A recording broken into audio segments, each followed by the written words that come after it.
Across every corner of the ancient world, one pattern repeats. Gods with the faces of animals, creatures that are half human, half beast. Dragons carved into stone, from China to Europe to the Americas. These civilizations had no contact, no shared language, no internet. So how did they all tell the same story? Tonight, we trace this mystery back to a single event, a rebellion in heaven itself. Long before the first pyramid, before the first empire, there was war in heaven. The Bible tells us in Revelation 12:7-9 that Michael and his angels fought against the dragon.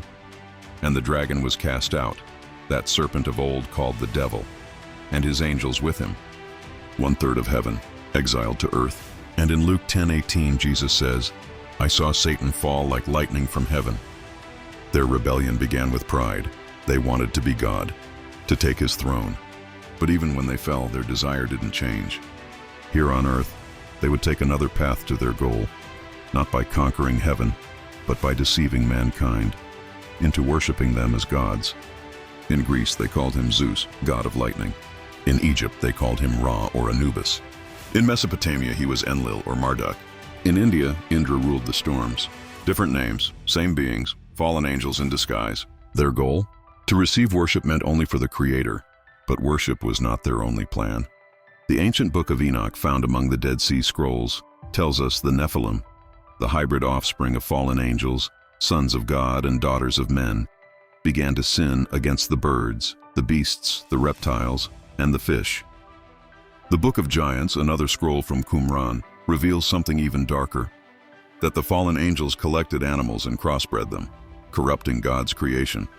This explains why in Genesis 6:12 it says, "All flesh had corrupted its way upon the earth." And across the ancient world we see the same results. Egyptian gods like Anubis, Horus, half human, half animal.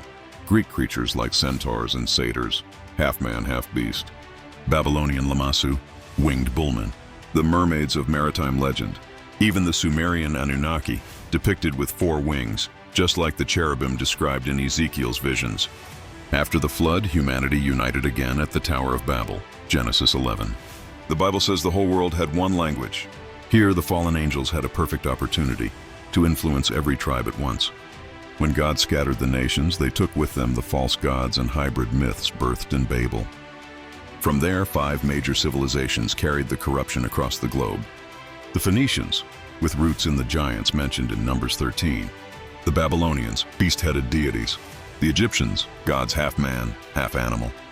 The Greeks, hybrid creatures in every myth.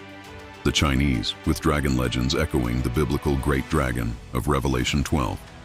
One image appears in almost every ancient culture, the dragon. In China, in Europe, in Mesoamerica, they all described a serpent-like creature, often winged, breathing fire. This was no coincidence. They had no way to share these details across oceans.